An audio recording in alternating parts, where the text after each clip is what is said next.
This week on the Orange Box podcast, we talk about FSR3 Frame generation being added to PlayStation games on PC and Steam Deck, Nintendo's plans to stop scalping of the Switch 2, multiple Assassin's Creed remakes being confirmed, and more. All of this tonight, but first, on to that beautiful Bean intro.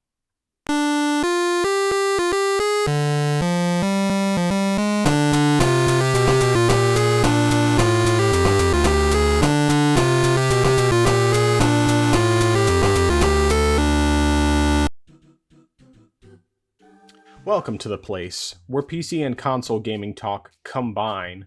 This is the Orange Box Podcast, episode 39.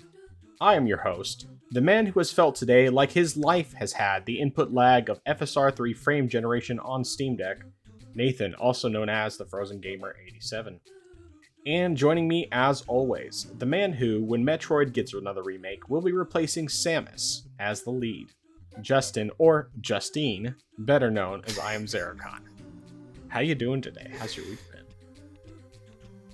I honestly can't believe that it's already July. I mean, I feel like time just constantly is speeding up because I'm like, the year started, it was spring, it was May, it was June, now it's July. It's just wow. But yeah. I have tomorrow's Independence Day, so I've got tomorrow off. And originally I was just going to have tomorrow off, but then probably sometime around the middle of last month, HR contacted everyone, said that the higher ups decided to let us have Friday off as well. Nice. So I've got, pretty much from now until Monday completely off. So that's great. So I'll be doing some cooking tomorrow. I'll be with my niece and nephew, but then we'll have off day and just to get to relax. Although next week though, I will be going to a wedding for my sister, so that's going to be nice going to that. So your sister did get engaged and she's getting married. Well, or am I misunderstanding? Here's the thing. So, let's see. No, not last. 2 Sundays ago. Right. She was proposed.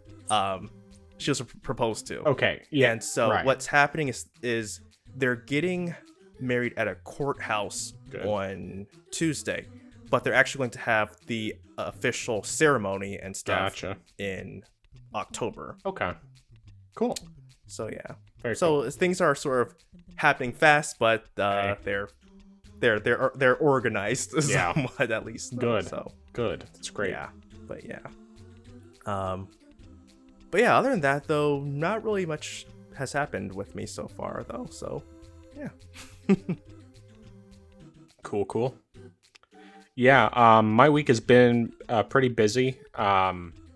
This past weekend, I went ahead and I finished up the stuff I was working on with getting videos out on my channels again. So I got the Shin Megami Tensei 5 comparison completed, and then I also put together the next cooking video, which of course is also already up on the channel, and on my cooking channel. And so I got both of those taken care of, and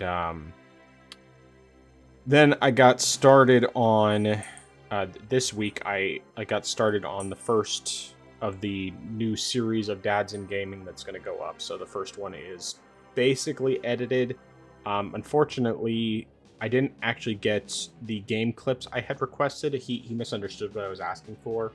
So, anyway, I may not actually have any video game clips in there, but it's a really good interview. This guy's super interesting and entertaining. And so, at the very least, that video will be ready to go up on Friday. I just need to tweak the thumbnail a bit, mostly just because I'm not quite satisfied with how the text works with the background. Like, I redesigned the logo for Dads in Gaming, which I think came out really well. But the problem is that the background, it's really hard to get things to look proper on it. So I'm trying to see if I can find like some type of background that I can use and then add his picture into that and then have the text so that it's more readable, because basically it's just kind of it's a little bit hard to read, and I haven't quite figured out the best way to do that. But I haven't messed with it since I think Monday, mostly just because I've been busy with other stuff and all that. But I did end up yesterday recording 2 recipes that are going to go up. One will be this week, and then the following will be the week after that, but they're connected to each other. So the first one is for chili rellenos, which I basically just refilmed it, even though in the end it actually ended up turning out pretty similar to the first time I filmed it. So I think I know the mistake I made. The main thing that I did wrong was letting the pepper soften a little bit too long, and so I think that's probably contributed to it being a little bit harder to assemble. But I mean, they still came out really, really good. Though it is funny, I filmed the whole cooking process, and when I was filming the frying part, my phone, because it's right over where the hot oil is, ended up overheating, and so I was only able to film part of that. I mean, I at least probably got a couple of them filmed before it overheated. So it wasn't that big of a deal, but even so, it's just like, okay, well, I guess I know now that that's something I shouldn't do, or rather that I need to figure out some other system or something to make that work next time I have to fry something. But anyway, so yeah, there's that, and then the one that's connected to it is a chili relleno burrito. So that also, both of them came out really, really good. But yeah, so I'll be doing the chili relleno this coming week, and then the following week will be the chili relleno burrito. And yeah, good stuff. And I think the next comparison that I'm going to be doing, because I haven't had a chance to start it yet, but should be Sifu. I mean, everything's recorded for it. It's just a matter of editing it. But I too have both Thursday and Friday off. Though Friday I just take PTO for that. So, but yeah. So then I'm going to be, after I edit the podcast tomorrow, whatever time I have before we head over to my sister's house for the 4th of July get-together stuff. I'll try to get some of that editing done, and also finalizing the thumbnail for Dads in Gaming, since that's also going up on Friday. But yeah, so there's that. What am I forgetting about? I know there's something important, but yeah, Saturday ended up just being a work day for me. That's what I just worked on stuff all day, and then took Sunday off after church anyway. Starting this coming Sunday through the entire month of July, every Sunday we'll be leading music at our church. So that's one more thing that's just added to my plate, and I haven't had a whole lot of time to do stuff with it other than picking out songs. So I think we'll be practicing on Saturday. Friday. So, with me taking the day off, and also there's a movie coming out in theaters that I figured my kids would want to see. The only movie that they've seen in theaters otherwise was the Mario movie. So they don't know yet. They're going to find out on Friday, but we're going to go see Despicable Me 4, and then we're going to go to cheap pizza buffet called Cece's Pizza, which is like various places throughout the US. It's not like anything super exciting, but we have coupons for 2 of the kids to eat for free, so it's like, hey, works out nicely. The kids will enjoy it, and I mean, movie and pizza night is our normal thing for Fridays anyway, so there's that. But yeah, I think that's pretty much my week and what's coming up. Nice. Definitely sounds like it'll be a good time on Friday. And yeah, like we had a Cece's Pizza in my area, but it must have closed down some time ago, I think. Yeah. I just don't remember when it did. But I did go there at least a couple times a long time ago. Yeah. I mean, it's nothing super exciting, but it's good for kids, and it's fairly inexpensive from what I remember. We have another one that's a similar type of thing that I think is a bit better in terms of the pizza, and that's called Pizza Ranch.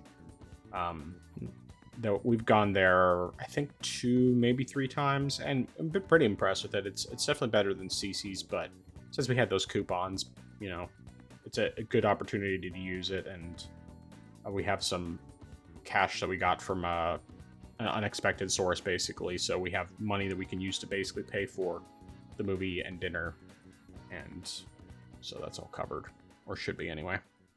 If not, the majority of it will be covered. But anyway, what have you been playing this past week?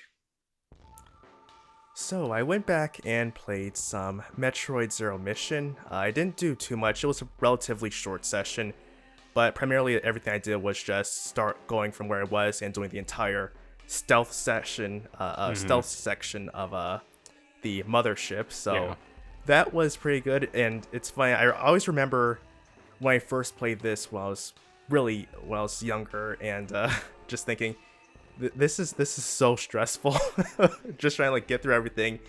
And I mean, yeah, when you play it for the first time, it not knowing, especially since this never happened in a Metroid game before, it can definitely be I guess somewhat intimidating, but it's pretty straightforward. And I mean, except for 2 or 3 scripted parts, you can pretty much entirely get through everything without being detected once. Yeah. I mean, granted, I failed when I was doing it this run, but it is doable. But I pretty much stopped after completing the Ruins test, where you get the fully powered suit, and then I was just like, okay, I'm done for right now. But primarily, though, what I've been playing is Kingdom Hearts 1 Final Mix HD. So completely different from just playing basic Kingdom Hearts last week. So I started through playing the game on Proud Mode, which, yeesh, this is for a good deal of my, at least starting out, it was very, it was a bit of a churn, just because enemies are dealing so much damage, and the fact that the bosses are also dealing so much damage, and it was really just tough getting through. And I think it was made even more difficult because of the fact that you don't have cure, you don't have the guard ability either, so not being able to block, not being able to heal yourself via magic really made things more stressful, because you can quickly run out of potions and mess yourself up. Granted, also another thing is, depending on what you choose at the beginning of the game, if you choose the sword, shield, or wand, it really alters what abilities you get first. So I think I chose the sword, and that pushed back how soon I could get the guard ability. Gotcha. Which yeah, it was like unlocks around level 24 or 26, I can't remember. Okay. So I pretty much had to spend a good time before I could actually block, which was not fun. But I actually made much more progress than I was expecting in such a short amount of time, since I only started it about like maybe last Tuesday or Wednesday-ish. So I'm already at Atlantica, and yeah, that's pretty much it so far. But I will say, though, 2 bosses that I didn't expect to be so easy, or at least relatively easy compared to everything else I had faced, was Jafar. At least the genie version. I thought I was going to have a bit more difficult because of him throwing boulders and stuff like that, but honestly, it was pretty straightforward, more so than I expected.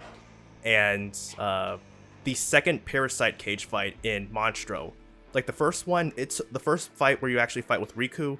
That one took me about 6 attempts before I got it right. But the second fight, I was able to do it in my first attempt.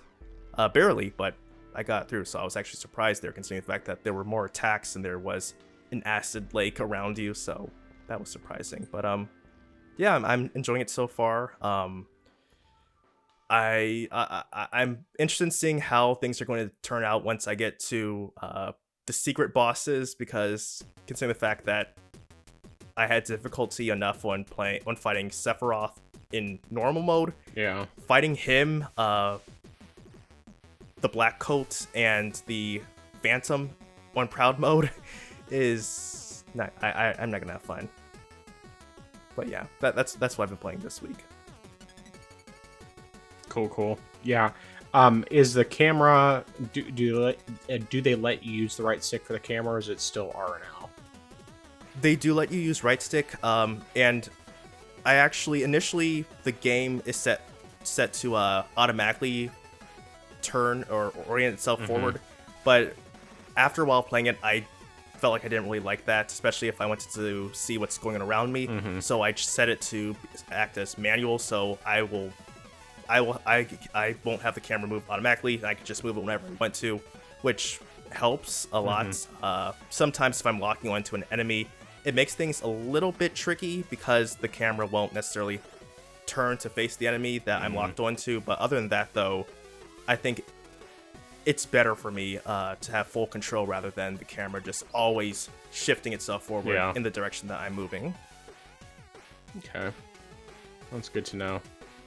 Yeah, and every time I've played Kingdom Hearts, I've always gone with attack over defense and magic, but it makes sense considering those things, so I'll have to keep that in mind whenever I theoretically go back and play the old Kingdom Hearts games, if that ever happens.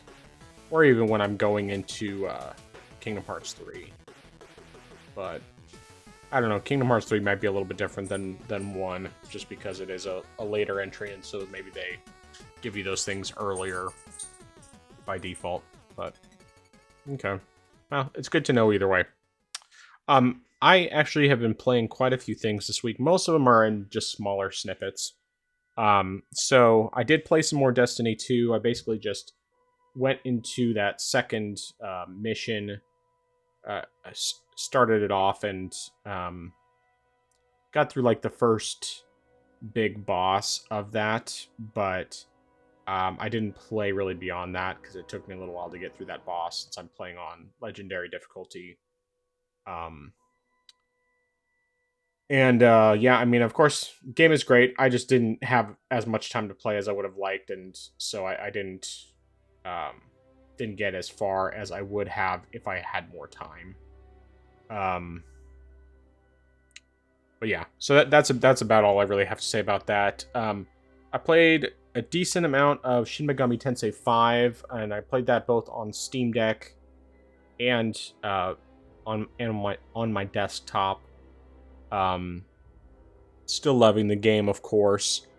One thing I tried to do some recording of the gameplay earlier today, and apparently people are setting off fireworks outside. It's my neighborhood. People have been setting off fireworks every night since July started. Maybe even since June 30th. I can't remember. But anyway, so with Shin Megami Tensei 5, I tried using the Steam record function today, and for some reason for this game, it might just be a setting that Atlas has in the game. They don't allow you to record that way because it just recorded a black screen. So it's like, okay, that doesn't help. But anyway, so there was that.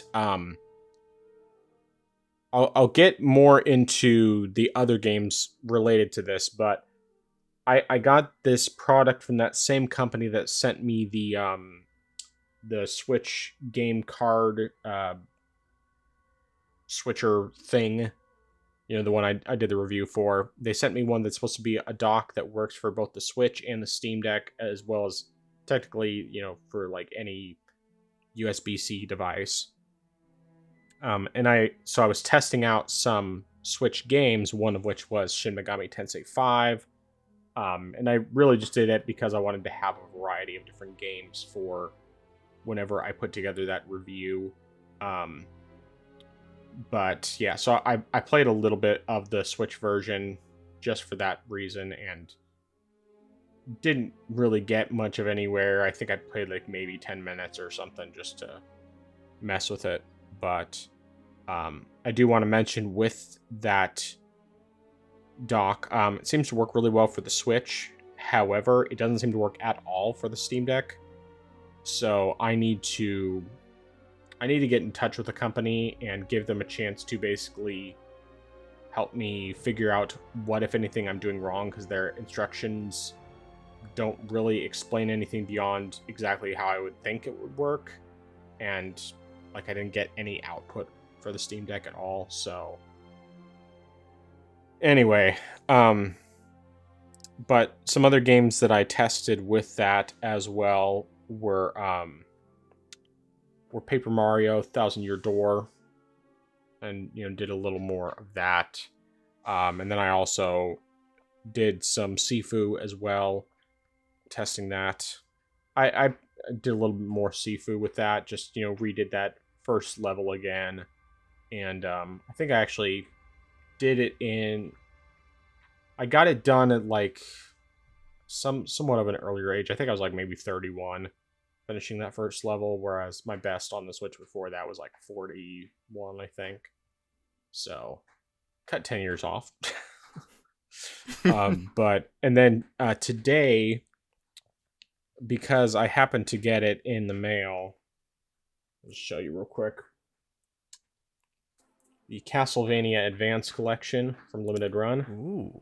So I just played like, I don't know, maybe 15 minutes of that or so, and I use that same dock for the recording. So yeah, I didn't play a whole lot. I definitely have to say with this game, the little bit that I've played, I am having a hard time with the controls. And you would think with it being simple Game Boy Advance controls, it wouldn't be that bad, but the main problem I have is jumping and attacking. Because if you don't press the buttons just right, sometimes it will do one or the other, but not both. And it's very annoying. And I don't want to like give up on the game because I feel like I've played way too little to be able to do that. But it's a little frustrating to me that it's kind of having that issue, and it has that issue both on the Switch and the Steam Deck, so it's not just like one or the other that's having the problem. But yeah, so like I'm way too early in the game. I mean, I literally just played enough to get through one, I guess, boss basically that gave me the dash boots, and that's all I did. On the Switch, I didn't even find the save point, which was actually pretty early on in the level. And so it's like I'm getting through to this boss. I haven't been able to heal up at all before encountering them, and so I have like almost no health. So I'm saving, and then I'm like spamming the rewind feature whenever I die because I don't want to have to keep going back super far. And anyway, yeah, like I don't want to just say, oh, I'm not going to play this game because I'm a little frustrated with the controls not feeling the best.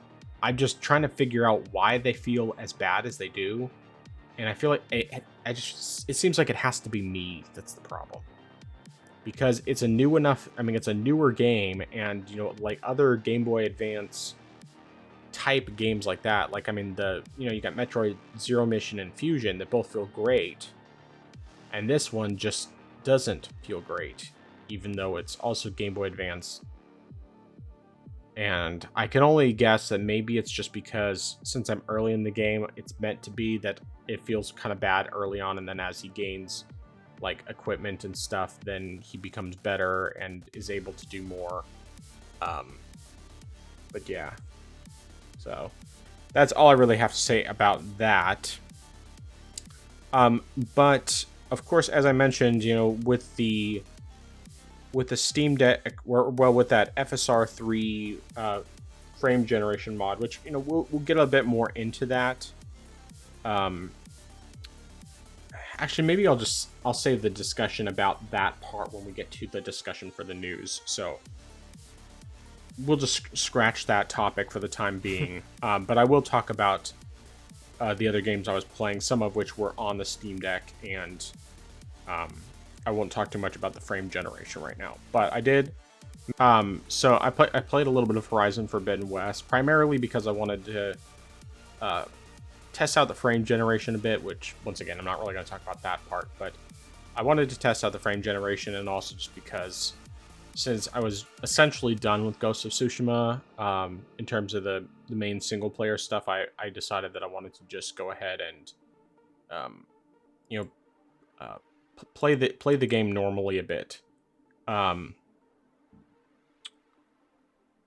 Sorry, my brain is not working, but I was struggling with the controls, to be frank. Like I was having a really difficult time getting back into it because the button layout is just different enough from Ghost of Tsushima to where like I was just really getting thrown off, and I was just making all sorts of mistakes and having all sorts of issues with it in general.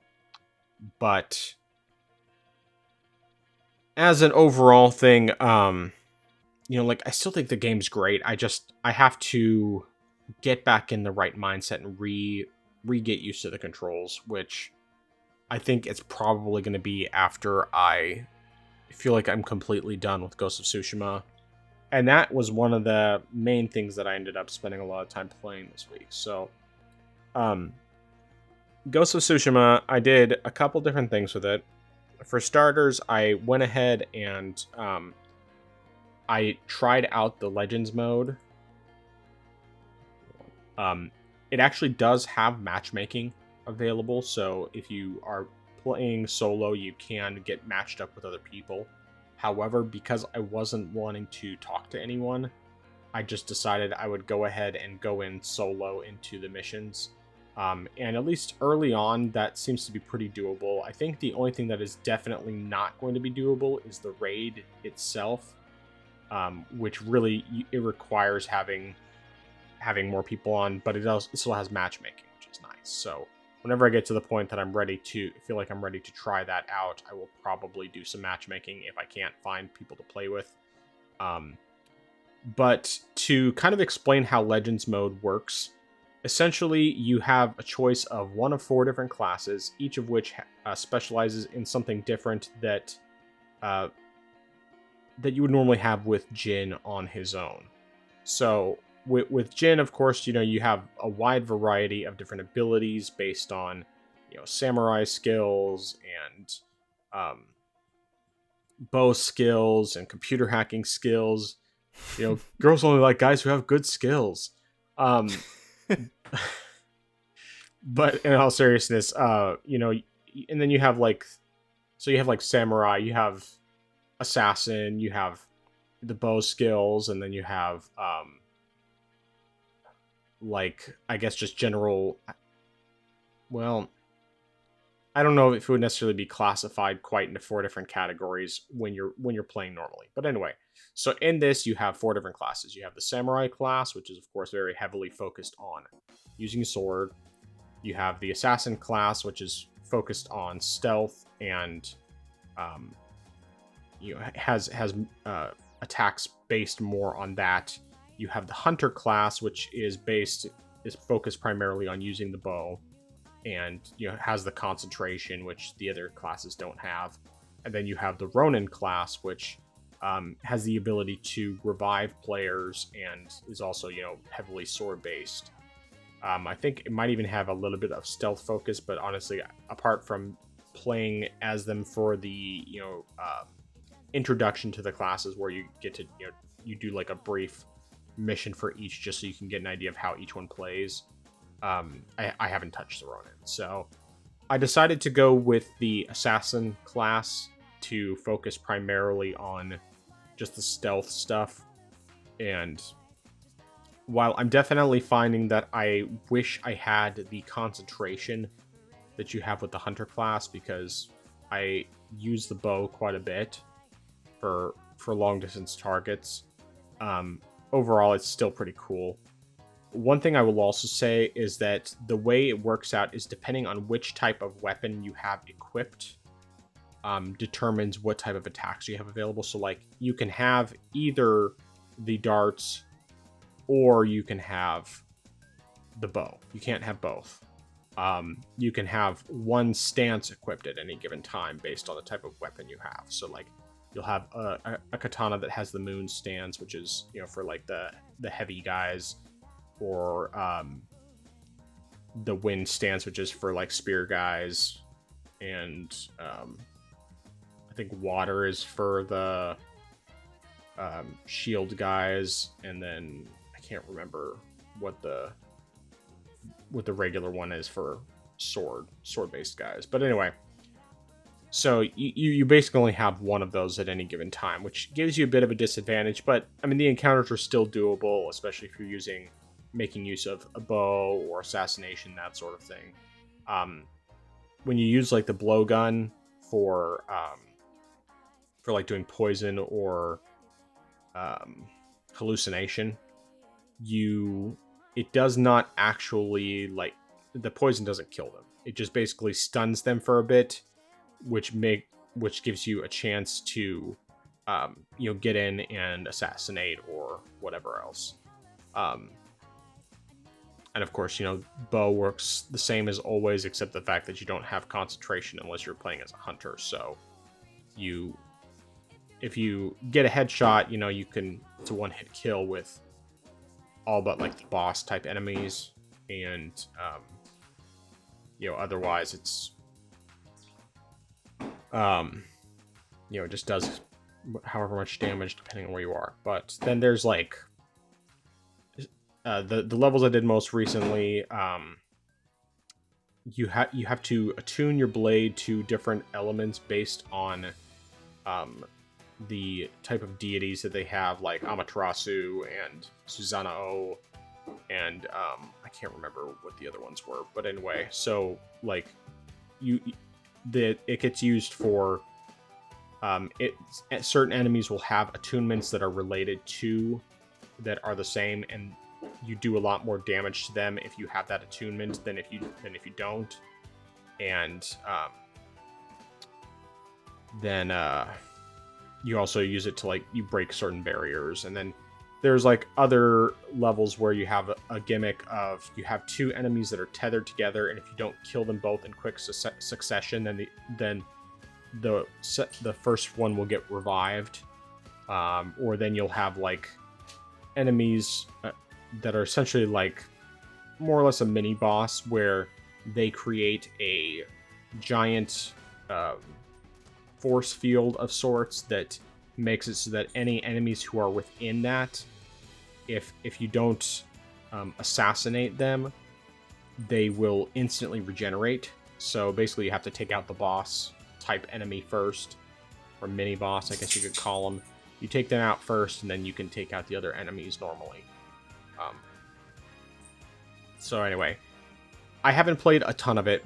I've just played like the first 3 missions. Each one is divided into 3 parts. And, like I said, done all those solo. Plan on continuing to do more, but of course I can only do it on my PC because it requires Windows. It doesn't work on the Steam Deck at all. And all that. So I think that's really all I have to say about Legends mode, but it's definitely something I want to keep playing. And there's separate skill trees for each class as well, which is really cool. I mean, that gives more motivation to play it. It's definitely something I could see myself getting really invested in, but it's not like crazy like Destiny where there's an insane amount of content, but there's still a good amount of content to where it feels like there's enough to do, but not so much to where it's overwhelming. So it's something that I could definitely see. I wish, if it wasn't for the fact that you don't have Windows, I would definitely want to play this one together because I know you would enjoy it. But since, of course, you don't have Windows, that's not an option for you, and you'll just have to not be able to play it. So, but additionally, so I was playing primarily on Steam Deck when I was playing Ghost of Tsushima, because I wasn't necessarily playing the I wasn't playing the Legends mode obviously on Steam Deck.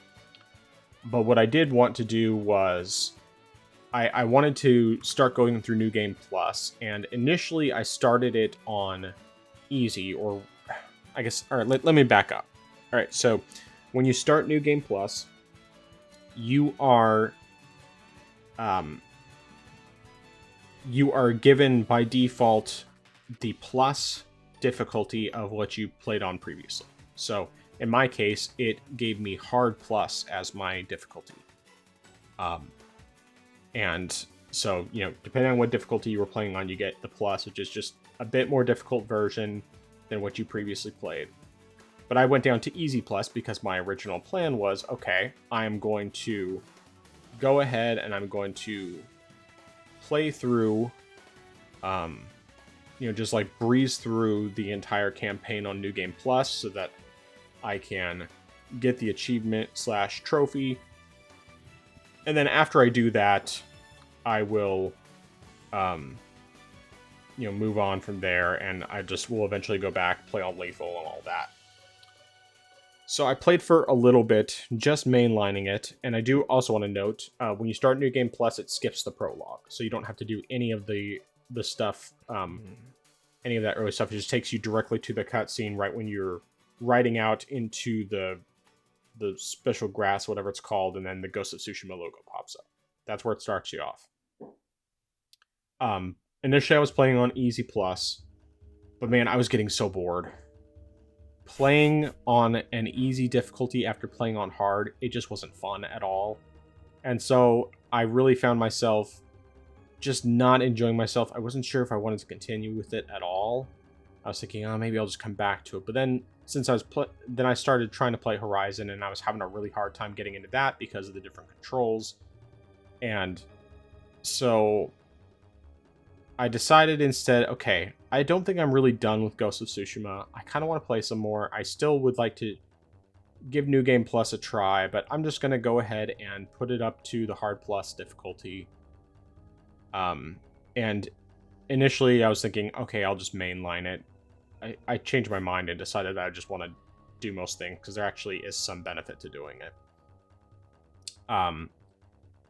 But once I decided that I was going to play on Hard Plus, I started to enjoy myself way more, because the enemies actually provide some challenge, whereas Easy Plus is just ridiculously easy and just not fun. And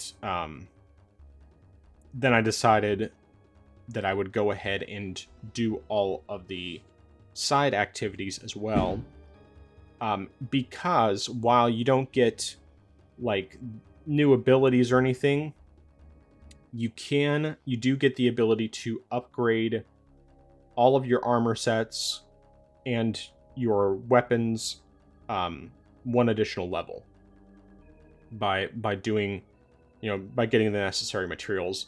And additionally, any of the side activities you do, you get a new currency type item called Ghost Flowers, which you can use for a new vendor that is exclusive to New Game Plus, where you can buy some new armor sets, including the one that what's his face had, the Ronin guy, Ryu. Was it Ryu? No, not Ryu. Why can't I remember his name? For some reason I can't remember that guy's name. But anyway, you can get his armor set. You can get some additional like cosmetics and various other things that I can't remember. But anyway, there's quite a few things that you can get. Various other things you can get with these Ghost Flowers. So anytime you do one of these side activities, whether it's clearing a base or completing a duel, things like that, you get these Ghost Flowers, as well as some additional resources. Of course, if you didn't already get your reputation or whatever fully leveled up prior to this, then it gives you the sorry, my brain's not working. It gives you the full gives you additional like reputation, legend points, whatever, so that you can upgrade your skills. There's no new skills that you get, at least as far as I can tell. So if you already have all that, then you don't get anything out of it from that standpoint. But anyway, I thought that basically it just was enough of a motivator for me to get back into it, and I felt like I wasn't really done with this game. Like, I still wanted to play more, and now that I don't have to worry about doing absolutely everything from the same standpoint, and of course my character's fully upgraded, minus, the 5th level of armor sets and the katana and the bows and that sort of thing, I felt that it was worthwhile to go ahead and just do everything. And I may even redo the Iki Island stuff. I mean, I haven't fully decided on that, but I just have enough motivation because of the various things I have. Because like it's more challenging, but at the same time, because of the fact that I have everything fully upgraded, it's not it's not so challenging that I'm feeling overwhelmed. And I think that's about all I have to say about that, which is a whole lot.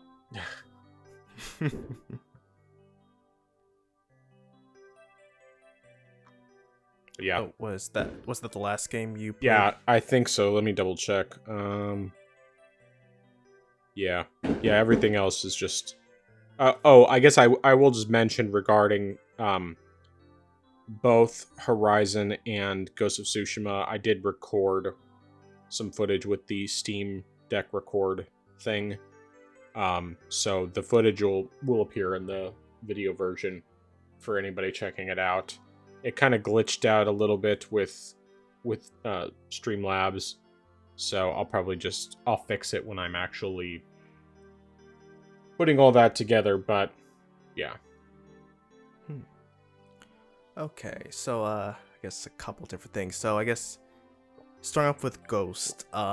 So with the Legends mode, especially with the different classes, how does that work in regards to, say, ammo for each type of, I guess specifically with the assassin class and the archer class? Because in the base game, you're very limited to how much, say, how many darts you can carry, how many, say, kunai you can have, wind chime, stuff like that. So I know if you're playing that in the single player mode, if you're solely focused on those sort of aspects, it can be a bit restrictive because you're limited to like how much you can carry.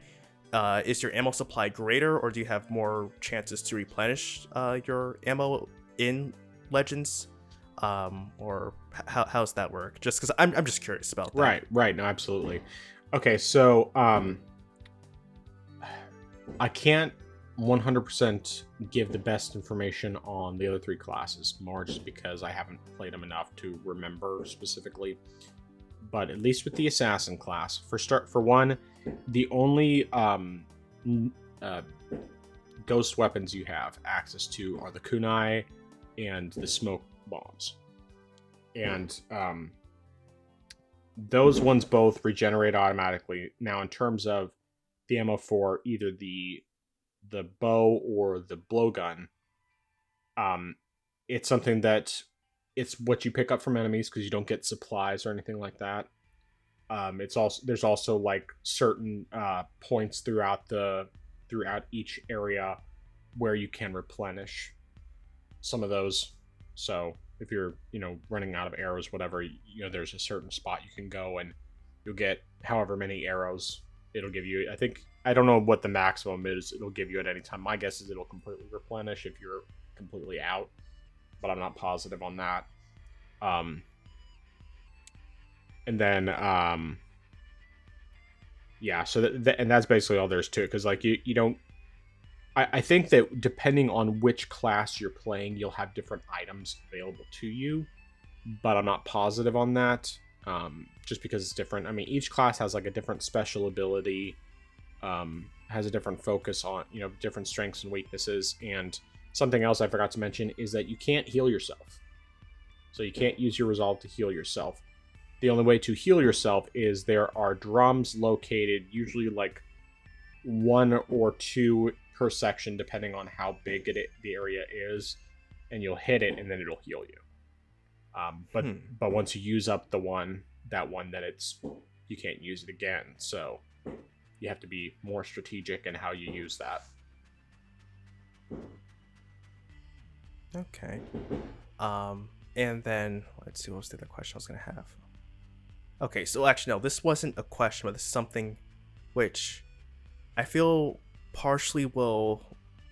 it'll partially branch into the topic of FSR 3.1, so I'm not gonna get too much into it, but just something I thought about, maybe like this will require some experimentation, but my old laptop has Windows on it. I could see if I can play Ghost on there. I just don't know how the performance is going to be, just because it's pretty much equivalent to a desktop GTX 1050, and it's only got like 4 gigabytes of VRAM. I don't know how it's going to run. Maybe FSR can help a little bit. I don't know, but I could try seeing how that works. It's hard to say. I mean, you could definitely try. It depends on whether it from the sounds of it, that your laptop's probably weaker than the Steam Deck, and if it is, then maybe I would think FSR might not be useful enough. But we'll get more into the FSR stuff for sure later. Yeah, and that'll easily be our first topic. But yeah. And then one last thing I wanted to actually ask you. So with the Castlevania Advanced Collection, which game specifically were you playing? It's the one that has Nathan as the main character, as the character you're playing as. The guy with the gray hair. I can't remember which one it is because it's not labeled on the box here. Let's see here. Nathan. Gosh, I can't remember the name of it. Like I was looking at it. Circle of the Moon? Yeah, Circle of the Moon. Okay. So that it's been a while since I played Circle of the Moon, so it might just be that particular game just has maybe the controls are a bit worse compared with, say, Aria of Sorrow, because that Aria of Sorrow is on the collection, correct? I think so. Like I don't remember which ones are in the collection. I'll look through real quick here. Okay, because let's say I'm pretty certain that Aria of Sorrow controls a little bit better than Circle of the Moon, but like I said, it's been a while since I played that one. So if you play Aria, then you might have a better time with that one. Yeah, Aria of Sorrow. So there's Circle of the Moon, Harmony of Dissonance, Aria of Sorrow, and Dracula X. Oh, Dracula X is on there. Okay, that's pretty cool. Yeah, and the version that I got of the collection, it has alternate covers for each of the different games. Ooh. So by default, it has Circle of the Moon as the cover, and so you can swap it out as you see fit. But I haven't swapped it out.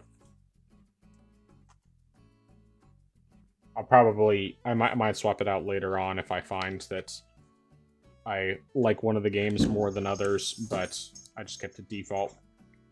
Then it also came with a poster here, which looks like, so it has, it's hard to see that one. I think that's for, what does it say on it?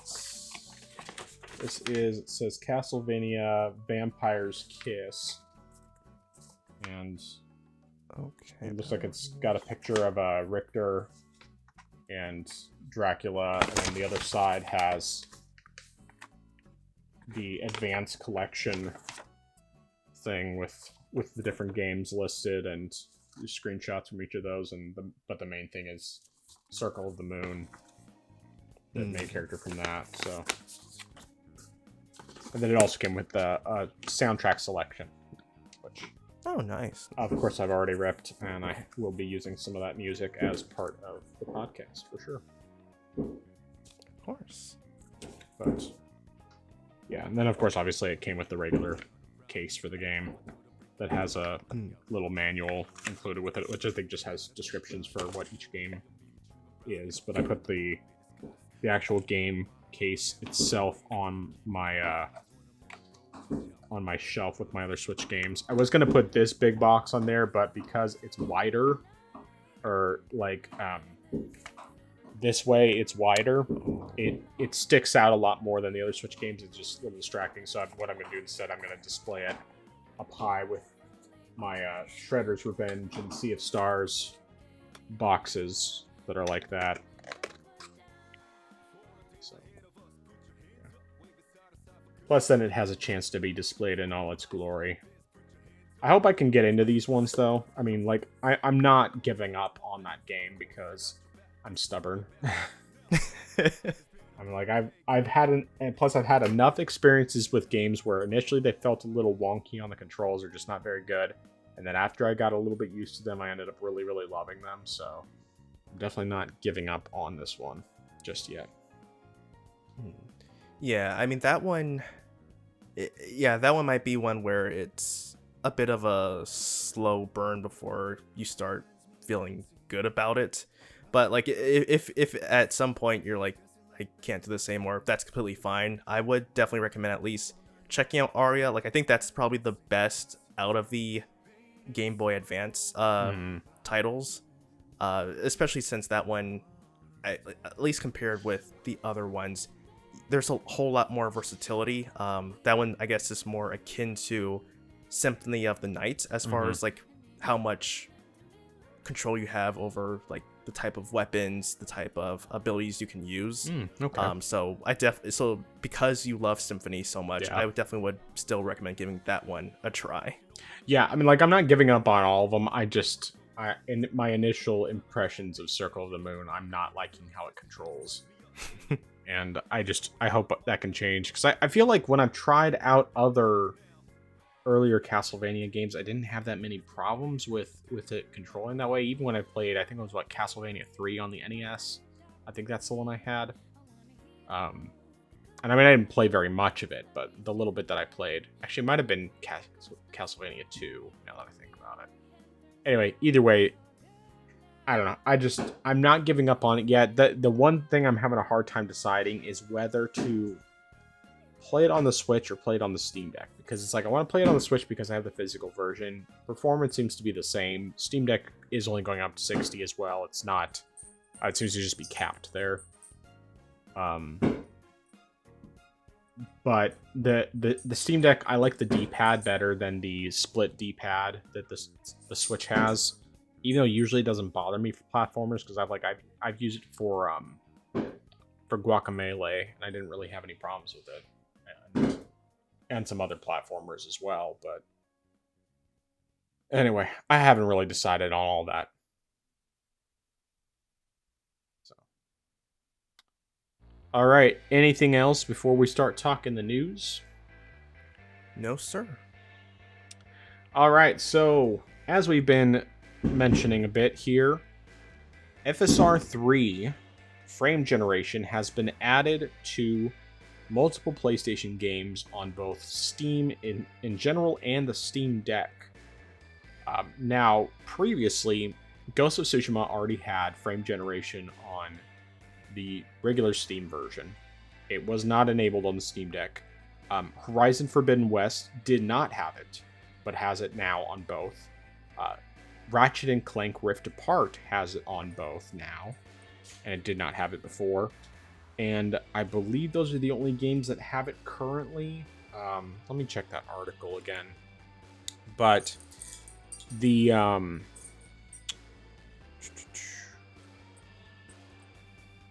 I believe they've also said that God of War Ragnarok is going to have it by default when that launches on PC. But I don't know for sure. Let's see here. Okay, so what? Oh, here we go. So the other games that are already available are both Spider-Man Remastered and Spider-Man Miles Morales. Those both also have FSR3 frame generation. So, did you test it out at all with any of these games? Or, well, I guess the only one you have is Ghost of Tsushima. I have Ghost of Tsushima and Spider-Man. Yeah. And I have... Wait, it's... Just Horizon Forbidden West, not okay, Zero Dawn. No, I don't have Forbidden West, but I haven't tested it yet. I'm very interested in trying it out, though, because if it can, hypothetically, get the games to run on the Steam Deck at 60, that would be very interesting, especially since how I tried playing Ghost previously on my Steam Deck and was getting it to 45-ish frames per second, and I wasn't really comfortable playing it that way. If I can improve the frame rate some more and get to like roughly around 60, I probably would be playing it a whole lot more in handheld mode. And I would also apply that to Spider-Man Remastered as well, because I mean, I haven't tried it on the Steam Deck, but I already know through several benchmark tests that I've seen on YouTube before that it pretty much is getting roughly around like 40-ish frames per second. I was like, I'm not really interested in that. But if FSR 3.1 does the same thing and does a similar thing to these games, I'd be more interested in trying it again on my Steam Deck. Now, one thing which the article didn't mention, which I'm curious to see if maybe sometime down the road it'll be added, or maybe it's just something that hasn't been mentioned yet, is the first Horizon game, because I do have that one, and I did try it on my Steam Deck, but similar to the other games, it wasn't hitting 60, so I was just like, I'm just deleting this right now. But I am interested in seeing if that does come over, that I'm interested in. And, you know, sort of like going back to my earlier question, or earlier thing I was discussing, was if I can get Ghost, because I'm trying to remember, because I think maybe depending on certain games on my old laptop, I probably could get maybe roughly similar performance. Depending on the game, it might be a little bit better or a little bit worse than my Steam Deck. So if the performance is already roughly on par with my Steam Deck, if I can use FSR 3.1 on there and you know, it is able to get 60 or pretty decent enough, like if it's getting like say 55, something maybe a little bit higher than that, then I think I could play Legends mode with you on PC, since that since that laptop already has Windows on it, it's already good to go. It's just a little on the weaker side. Yeah, although we'd have to create you a PlayStation account for that. So that is true. I mean, that's not too difficult to do. I mean, we can just do it with the Orange Box email, and then it's, you know, no problem. Unfortunately, though, I've tested both Horizon and Ghost of Tsushima. Ghost did better than Horizon, but I felt like... Now, okay, let me back up a little bit. So my tests with Ghost of Tsushima, I can't remember if there was input lag or not when I enabled FSR. What I can remember is that it didn't make a dramatic difference in the frame rate. It barely made a difference, and I ended up turning it off because it felt better without FSR 3 enabled, which is unfortunate. However, I did end up lowering one of my visual settings, because I think I had my texture set to medium or something. I just put it down to low. Barely made a difference in how the game looked, and then I started getting a much more consistent 45. But yeah, and I'll include footage in the final version of the video. I have it in Streamlabs, but since it was glitching out on me earlier, I'm not going to worry about trying to do it right now. I'll just add it in after the fact. But yeah, Ghost of Tsushima, I don't remember, like I said, if there was any input lag. If there was, it was just a little bit, but it was just enough to where it was noticeable. Horizon Forbidden West, though, it's worthless. It's completely worthless on there. It was giving major input lag, and it's weird because, like, I watched some of the videos where people were testing it out, and it seemed like they were fine. And you know, one of the guys is saying, you know, some people are saying that there's input lag, but I don't feel it. And I mean, like, I couldn't necessarily tell all that much watching him, but then once I started playing it myself, I'm like, yeah, there's significant input lag. This feels worse than 30 frames per second. And it actually felt, in many ways, worse than it felt without FSR enabled when I was sometimes getting in the 20s. I mean, like, yeah, the frame rate was technically higher, but at best, I was getting... I mean, like sometimes I'd get up in the high 40s. I think on very rare occasions I'd get up to 50, 60. But pretty much unless I was turning on dynamic resolution And even with that, I wasn't necessarily getting a good enough frame rate. And the main problem was that it really was not, it just wasn't, it wasn't good enough. Like, and I'm not real picky about that. I mean, you know from our discussions that I'm nowhere near as picky about that as you are, but it just wasn't good. Like, it was bad. Eventually I'll test out Ratchet and Clank as well, because that's one that could definitely use a higher frame rate, but that one performed decently well on Steam Deck. I mean, I could still get a pretty solid 30 most of the time. Basically, except for the times when the Steam Deck had just been on too long and it was getting a little too hot, and then there was a time where it felt like I was getting negative frames per second. But apart from that, it was, like it performed well. Or, well, as well as you can at 30 frames per second anyway. But it didn't feel like there was input lag. And, yeah, so I'm not confident that it's going to work well with that game, but that game, I think, would be more likely to work well because it's not an open world game, doesn't have as much going on, and because the base game already performed well enough where I could see it being better, but I don't know. I have to decide when I am ready to try to reinstall that, because the big thing is, like, right now I have Horizon Forbidden West on my Steam Deck still, because I keep telling myself that sometimes I'll hop on there and play for a little bit, even though the performance is bad. And I've been hesitant to uninstall it only because it's 150 gigs, and I'm afraid if I uninstall it and then decide I want to play it again later, then I have to re-download it, and it's just a pain. But I might do that at some point. I'm not sure about Spider-Man or Miles Morales, but definitely if you test out Spider-Man, you can let me know how it is.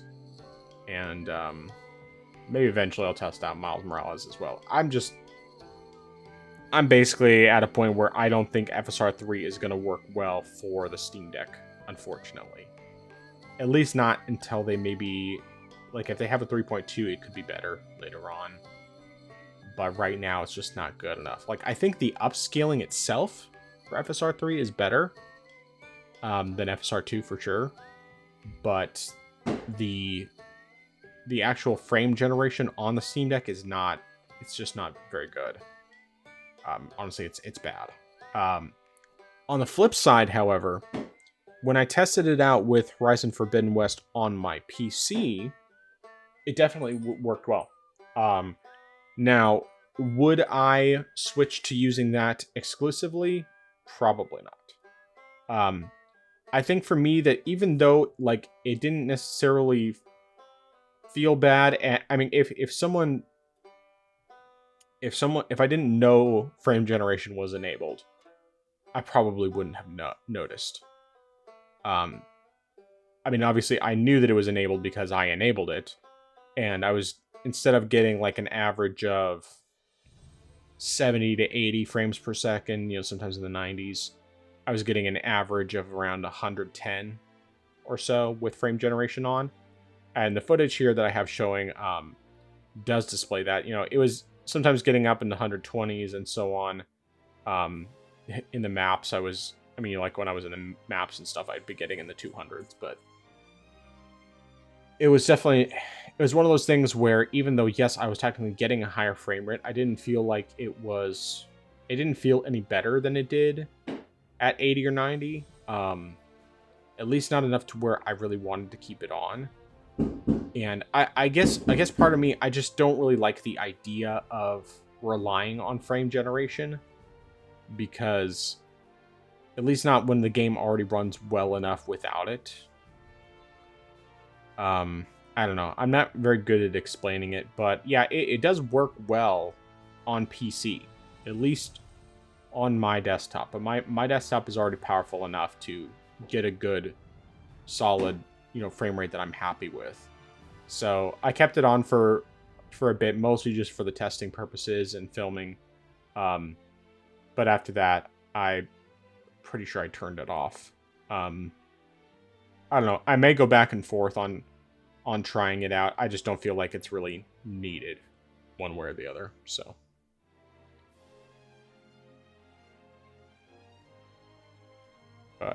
But I guess what I will say though is that I can still test it with other games like Ratchet and Clank and everything on my desktop and see how it works with things like that. But it's one of those things that, at least for me, because my computer is powerful enough to where I don't need it, I probably wouldn't use it. The only time I could see myself using it is if I was just struggling to run something. And since unfortunately on Steam Deck it doesn't work very well, I don't know how much I would actually use it. Now maybe down the line, if they fix it up a bit, make it work better, then I would be up for it. But right now, I feel like, at least on the Steam Deck, it's just not worth using. And I hope that you have better experience than I do. So definitely let me know whenever you test it out with at least, Ghost and, or well, whatever you decide to test it with. Tell me what you think. And I'll definitely be interested in hearing your thoughts.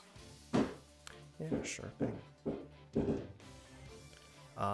One thing I just mentioned it, and I mean, granted, I'll see the footage when the full podcast comes out, but just out of curiosity right now, when you were recording the footage directly from your Steam Deck, did you notice any sort of like big performance drops because it was recording natively from your Steam Deck? I don't think so. I guess it's possible that could have had an effect, but I feel like I tested it before. I mean, like I was running it before I started recording, and it's possible actually that maybe that could actually be an issue for those. I might have to do some testing separately as well, but I'm pretty sure that I was having issues even when I wasn't recording. So, yeah, I'll have to check that out again though. Make absolutely sure, and then I can report back. Okay. Yeah, it wasn't me necessarily saying that was the reason why. I was just curious. No, but you could be right, and I hadn't even thought about that. But you might be right. Yeah, because I was just curious because we discussed this last week as the topic, and Valve said there could be some performance issues with because you're recording it from the Steam Deck. I was just curious, like how much of an impact it currently has on gameplay performance recording. So I was just curious on that end because I thought about maybe sometime recording some other footage from my Steam Deck, and I was just wondering like how's it hit the performance so far. But okay. Yeah, what I will say though is that at least for when I was recording gameplay for Ghost, I didn't notice any difference. It seemed like it was exactly the same. Performance was the same. One of the things I recorded was a fight against Kaede, the chick that you fight when you're in the process of trying to get Tadayori's armor. So yeah, and yeah, I got through that fight no problem. Got through my first try, and I recorded that. Oh, one thing I do want to note about the recordings though that I forgot to mention earlier is that when it comes to getting those recordings shared and everything, you can only share up to a minute or 100 megabytes, whichever is greater. So that's kind of annoying because like I had some longer clips that I just wanted to transfer over to my PC so that I could have them available, but yeah, unfortunately it didn't give me that option. One thing I will make sure I do though, anytime I'm recording in the future, is putting it on 720p for the resolution rather than 800, because when you're trying to display on a 16:9 video, you have the sides cut off, and it's like, I don't like that. So I'll make sure that I do that for future recordings.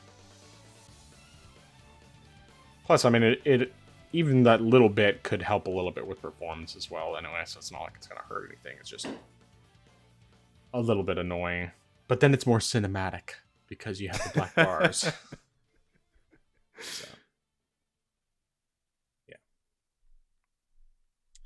All right. Any other thoughts on that topic? No, sir. All right. So Nintendo has basically put out some information.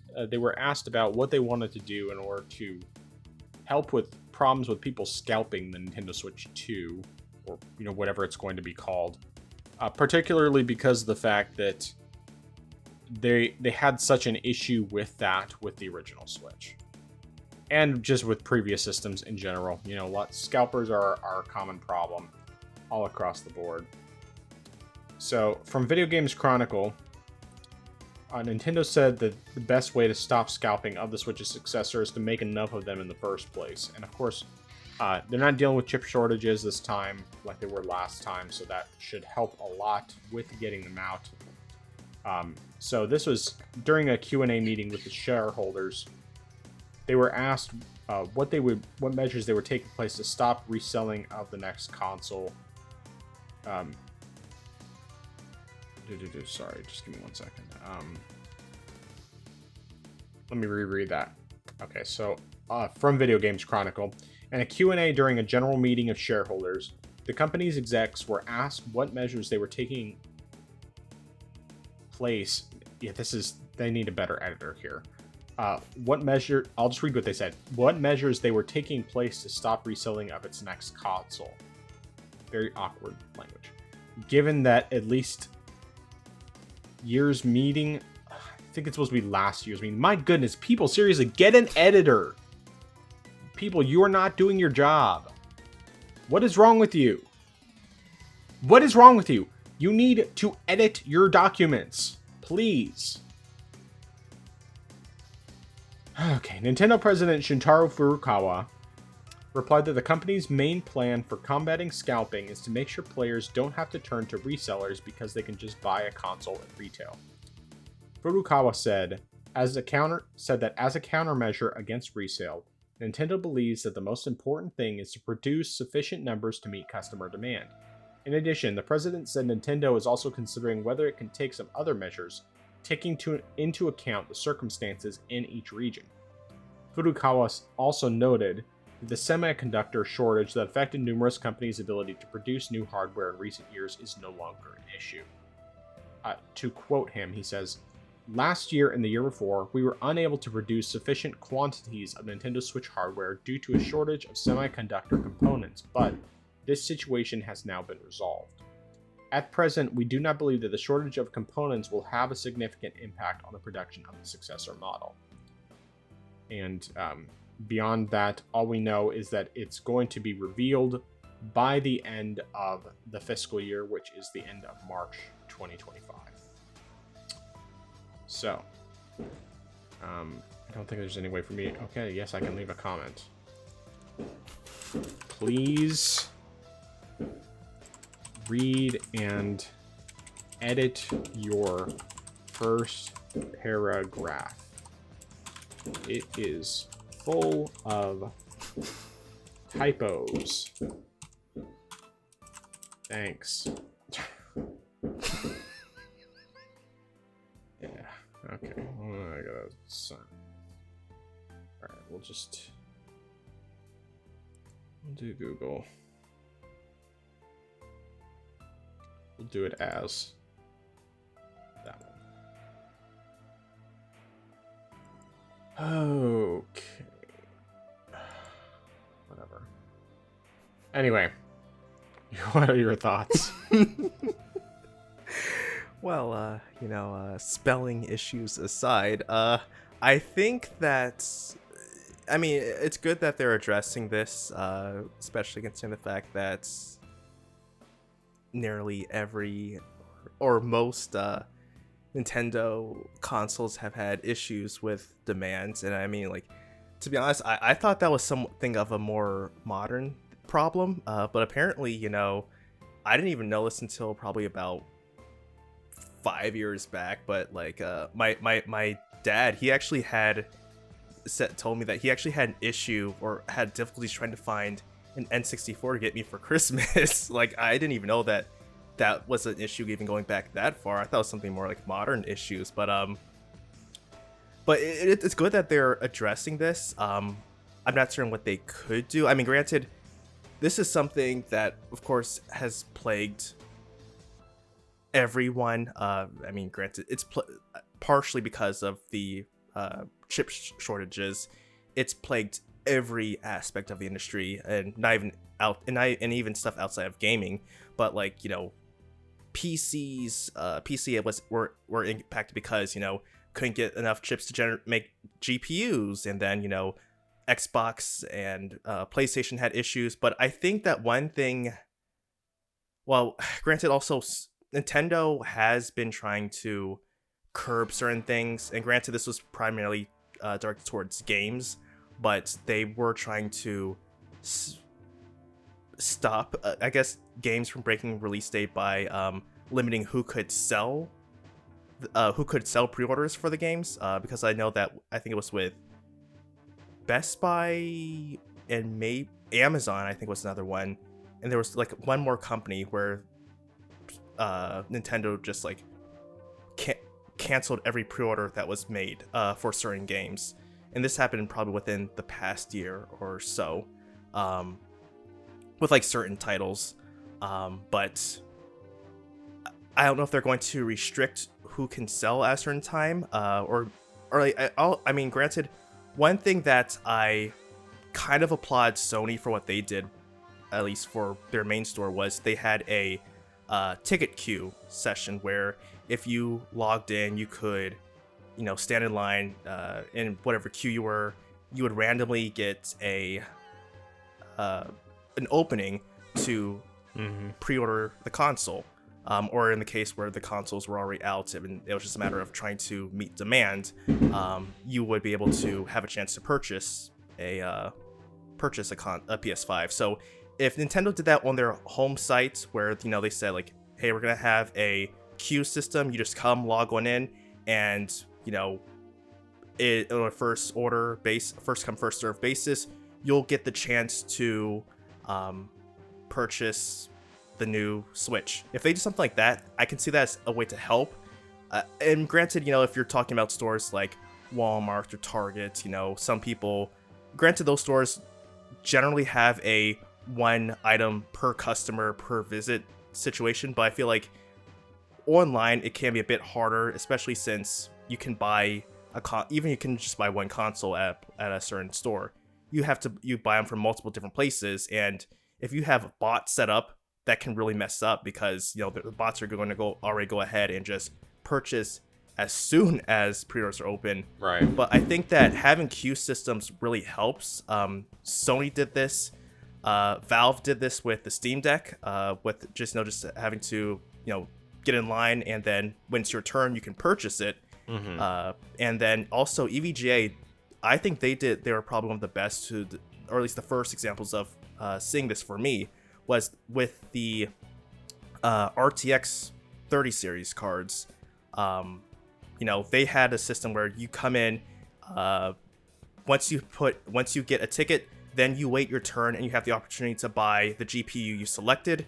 And if after a certain amount of time passes you didn't buy the GPU, then you have to get back in line again. But I think that really helped, and people like the community also made a spreadsheet just to like help people keep track, knowing like, hey, what time did you get in line to pre-order the GPU? And then like they were able to make a good list, so that way people could determine when they could possibly be in line to get the GPU. So I think that having a ticket system like that on their own site can really help with that. Or if it is something that's sort of like more lottery based, then I think that could also help, especially with countering bots, because if it's random, then a bot's not going to be able to buy everything at once. They can only make a purchase if they're actually chosen, so that can definitely help there. But there's I guess there isn't really though a single answer that can fix this issue, because it's really just something that you've got so many different avenues, so many different stores. Granted, some stores now have even granted this has only been with the games. They stopped, or they I know, like with GameStop, I think with some games that have come out, they didn't allow you to make pre-orders in store, which seems weird. But I guess if it's to help combat bots, which I think or combat resellers, which I think is even worse, because you actually do have one single person making a purchase rather than maybe like a questionable one person. It's maybe like one person with 5 different scripts running, making multiple orders online. But Yeah, I mean, there's no real one solution, but I think that if they do have certain checks and certain systems in place, it can help. But we'll just definitely have to see. Hopefully, I think another thing is, I don't know if they partially maybe even underestimated the Switch's success. That could be also another thing. They probably, especially going off of the Wii U, they probably were thinking, they were probably being very conservative with like their expectations with how the Switch would do at launch. Whereas, the Switch was a huge success. And granted, they did a good job with promoting it up to launch. That definitely helps with pumping its numbers up.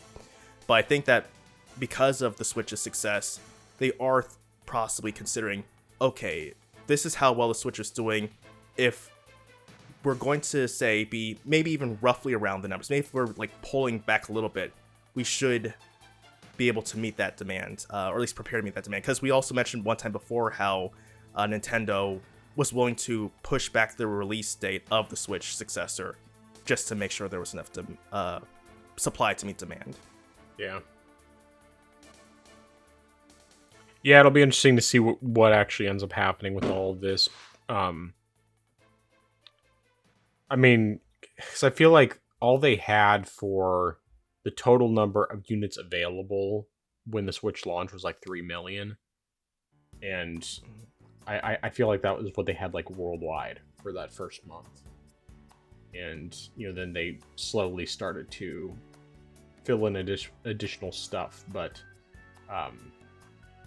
yeah. So hopefully it will actually end up working out from that standpoint. And,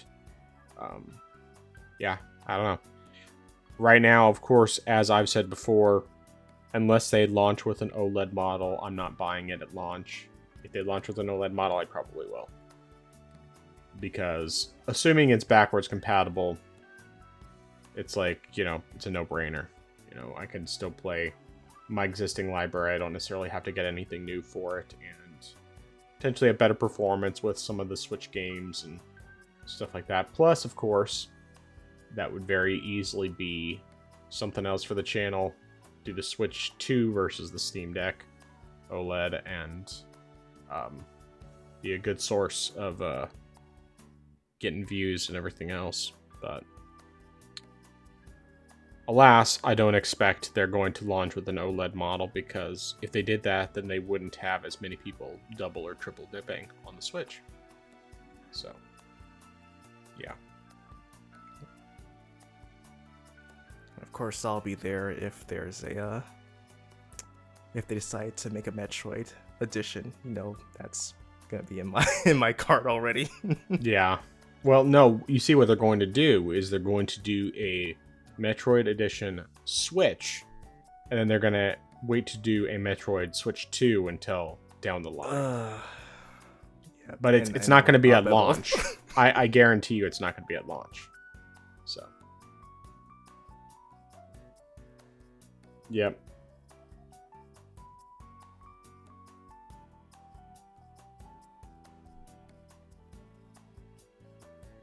Oh, sorry, I got distracted by a second because there's some PlayStation fanboy commenting on this Nintendo article who has a Spider-Man avatar and is talking about the Switch not having a screen as good as the PlayStation Vita. And maybe you should watch some comparison videos I mean, on a certain channel I know. These, oh my goodness, these PlayStation fanboys, they're so deranged. What bothers me even more is because, like, I know a lot of people who are like, PlayStation's my primary console. I love PlayStation, all that. And I loved PlayStation before, too. I've never been a fanboy of PlayStation, but I was kind of borderline in the past. But people like this, it's just like, how pathetic are you? Seriously. I mean, yes, I agree. The Vita had the OLED screen, at least the launch model did, and the Switch did not. But I mean, it's pretty obvious that the reason that they didn't do the OLED screen at launch was, number one, because the OLED screen was more expensive. And number two, because of the fact that they wanted to sell you an OLED screen later on. I mean, it's like, duh. And then, of course, Vita went the opposite direction. They started with the premium OLED screen, and then they went down to the LCD to make it cheaper. Oh, wow. And yeah, I mean, it's, it was two separate models, but the original Vita had the OLED screen, which was more expensive, of course. In fact, I think it was probably more expensive for the OLED Vita than it was for the Switch at launch. Yeah, I want to say it was like $350 for the OLED Vita with 3G, which was, you could only use the 3G through AT&T. You had to have AT&T in order to use it, which of course I didn't. But yeah, and then their second model, they went down to an LCD screen because it was cheaper, and they also made it, lighter and gave it some actual internal storage. I mean, surprise there. Oh, and they switched from a proprietary plug to, I think, micro USB, I believe, was what they had for the charging port. So, anyway, I'm going to close out of this article because PlayStation fanboys are irritating to me. Okay. Back on topic. So, speaking of games that are on PlayStation and Nintendo, we have confirmation from Yves Guillemot of Ubisoft, the CEO, that there are multiple Assassin's Creed games that are going to be remade. Now, we've had previous rumors of Assassin's Creed 4 Black Flag being remade, and it sounds like there are going to be additional ones as well, though he hasn't said what specifically. But I definitely have some thoughts on this. What about you? Go ahead. Yeah, I think I can, to a degree, understand getting some games. I mean, I think primarily, at least the first game, maybe the second one, and I guess if you want to count, I can't remember what the other ones that take place between 1 and 2 were, but I think those games definitely could use a remake. Primarily, I guess, because compared with the later games, they'll feel a little bit jankier as far as like with the controls. So I can understand them wanting to remake those games. Black Flag, could it get away with without having a remake? Yes, I think so. I think it's fine the way it is. Granted, it's been a while since I've played Black Flag, but if it gets remade, that's fine. I think that one, because that was a PS3 game, so I think that one's fine. I mean, granted, I guess from that point going back is fine, but I definitely would say that at least one, I can't remember what the titles were that came out between 1 and 2, but I would say those definitely could use a remake. So I understand that, as long as they're not going crazy and just like remaking everything, then like I don't see a problem with this. But I think it does make sense as a whole, because we are seeing that with a lot of games these days getting remade. Between like The Last of Us, we were just talking about this before, between Resident Evil. Granted, a lot of those games are from older consoles and stuff like that, right. So that's also understandable. But Sony's also considering doing it with Uncharted, allegedly, of course, the rumors, and last week God of War. So I think this is definitely a trend we're seeing more of. Do I think every game needs to be remade? No. But I guess certain games can be remade. So yeah, that's pretty much where I stand. Yeah, so as far as these remakes go, I actually would not be opposed to a Black Flag remake. And I love Black Flag. That is in my opinion, that is the peak of Assassin's Creed, at least in terms of the ones that I played. Now, granted, I haven't played a lot of the earlier ones. Basically, Black Flag was the first one that I actually played completely. I played through Origins. I played through most of Odyssey, though Odyssey is just so bloated that I just haven't ever completely finished it. I finished the main story, at least. And I played through, Rogue, Assassin's Creed Rogue. And I have dabbled with 3, but I tried to get into it multiple times and just I never even got past the prologue. I got so bored. And I really want to give it another try, because I feel like even though I know it's not one of the better Assassin's Creed games, I still want to give it a try. So probably whenever I actually get to the point of playing through all the older games, when I get to 3, I'll play through it completely. Because then I'll also be able to appreciate the improvements of the gameplay and everything from the previous games. Because I've dabbled, I played a decent chunk of Assassin's Creed 1 a couple years ago. I just, I didn't get super far into it. Runs great on Steam Deck, by the way. But yeah, I own the majority of them on Ubisoft. I have 4 and Rogue on the Switch. I have 3 and 4 on the Wii U, though I never played them on there, other than the brief amount that I tried out 3. But anyway, with all that said, I think that definitely, as long as they're not changing too much, improve the visuals, fix some of the jankiness of the controls, just basically kind of modernize the controls a little bit without necessarily changing them. Because I think that they should keep the combat essentially what it was before, because the combat wasn't necessarily the problem. It's just more some of the general, some of the earlier Assassin's Creed jank.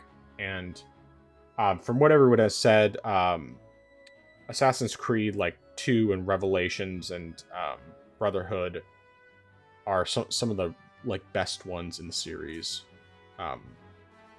Ones which of course I haven't played, but I think it would be cool to see some definite to do some remakes for those. The only problem, of course, is that knowing Ubisoft, they'd probably end up charging way too much for them. And that's one part that I'm not really a fan of, obviously. So, Black Flag is the one that I would probably buy day one if they remake it. Just because I really love that game. I thought it was it was the perfect balance of everything. I thought it had a good amount of exploration, a fair amount of checklists. It was very checklist heavy, but it never felt overwhelming. It always felt like, oh, I want to go do all these checklist items in this area. I want to find all of these different things. I want to take out all of these legendary ships. The only thing I didn't like about 4 was the the online thing that was all in real time that you had to do separately in order to get 100%. I hated that. I thought that was terrible. I mean, granted, if you knew that it was necessary for the 100% and you actually made the effort to work on the stuff as you went along, it would have been fine. But the problem was that I didn't know that until I was already through all the other content. And so it's just okay, I have to wait 18 hours for these ships to come back just so I can get this last one treasure chest that I'm missing. It's there was one single treasure that I was missing, and it was specifically tied to one of those online missions where you don't actually get to do anything. But the game itself is amazing. Otherwise, I love that game. I don't care about the character necessarily. I thought the story was interesting, but I thought the gameplay was really good. The music was great. All of that. Speaking of which, I just want to go off into a little side tangent because we have more time tonight, technically, because of the simple fact that we don't have work tomorrow. So, music in games. one thing that I've realized that has been kind of an issue for me lately with music and games, at least with a lot of the big AAA games, especially the open world type of games. The music, although usually good, is not memorable. Like I could not tell you. I mean, like there are maybe a handful of tunes from the majority of these games that I can actually remember after playing the games. And yes, a lot of them I do end up playing with the sound turned off after a while. You know, I'll turn off the sound and just listen to a podcast, or we'll have a TV show going on in the background. But the thing is that it's not because of the fact that I don't want to listen to the music. It's more because when I do listen to the game's audio, most of the time there's no music. Like Breath of the Wild did this too. And yeah, I liked the music that was in Breath of the Wild. And I remember more of that than I remember of other games. But even that being said, it wasn't anywhere near as memorable as the previous Zelda games. And the reason is because there's so little of it. Now, of course, with regular 2D platformers and things like that, there's always lots of music playing the entire time you're playing, and the music is great. It's memorable. It's just like really good stuff, really catchy, and it's just fantastic all across the board. And like I'm going back into Shin Megami Tensei 5 with Vengeance, and it's just like the music in the open world is so good, and the battle themes and everything else. And it's like so many of these games, they have incredible music, but there's so few games nowadays, at least on the AAA side of things, where I remember any of the music. Like Horizon Forbidden West, and Zero Dawn, I remember none of the music. Like all I remember is the main theme, and that's it. Ghost of Tsushima, the only thing I probably remember is the music that plays when you go into a standoff. I mean, it's like I remember that because I do that so often that it's like, okay, it's a brief little ditty, but I can usually remember that. But so few of these games I actually remember, and it's like I'll grab the soundtrack occasionally, but I listen to some music and it's like, I don't remember this music at all. Even when I was playing the game just entirely immersed with nothing else playing in the background, I don't remember any of this music.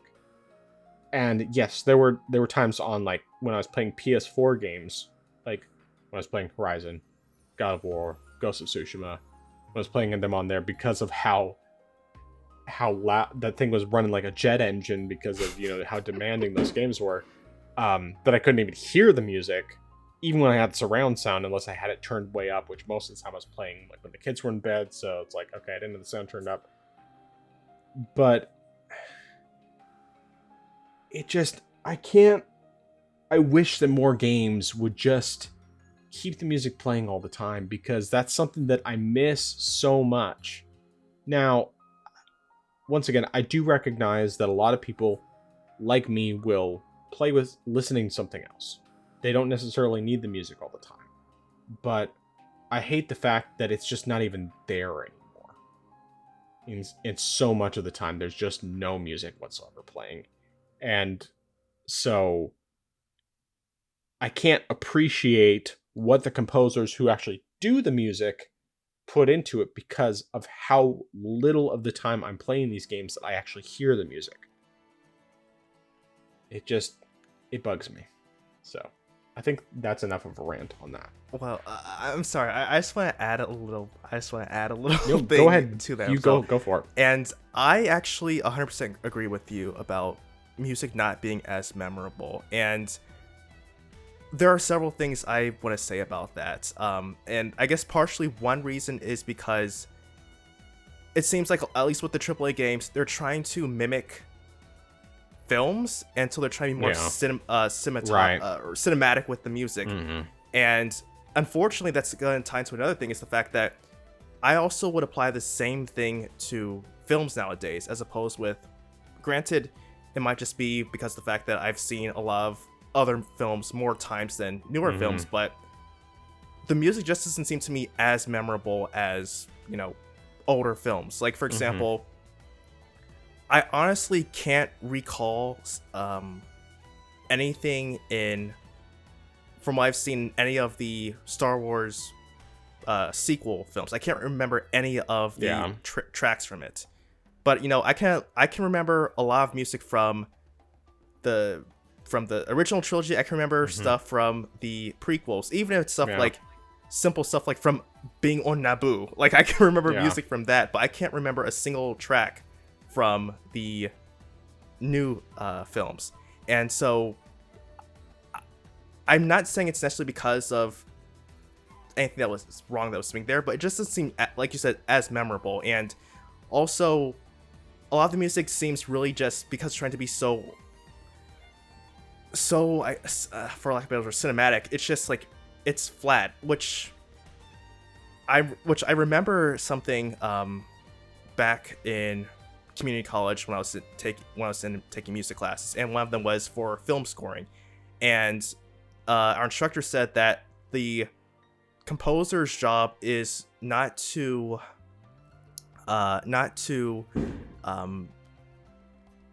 it's not to overtake the scene that's being played out. It's to merely complement it. It's merely to act as a spice to help enhance it. Right. And I understand that you don't want to overpower what's actually going on there, but at the same time, I feel like if you look at Indiana Jones, you can look at at least going back to like the original films, right. You can look at that, you can see the music, you can see how it helps bring out the scenes in the films, and it still works. You can still remember the music.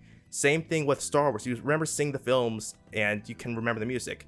Lord of the Rings, you can look at the movies and it serves just to enhance what's going on, but you remember all the different themes that are in the movies. And the same with the games. Like, you mentioned Legend of Zelda.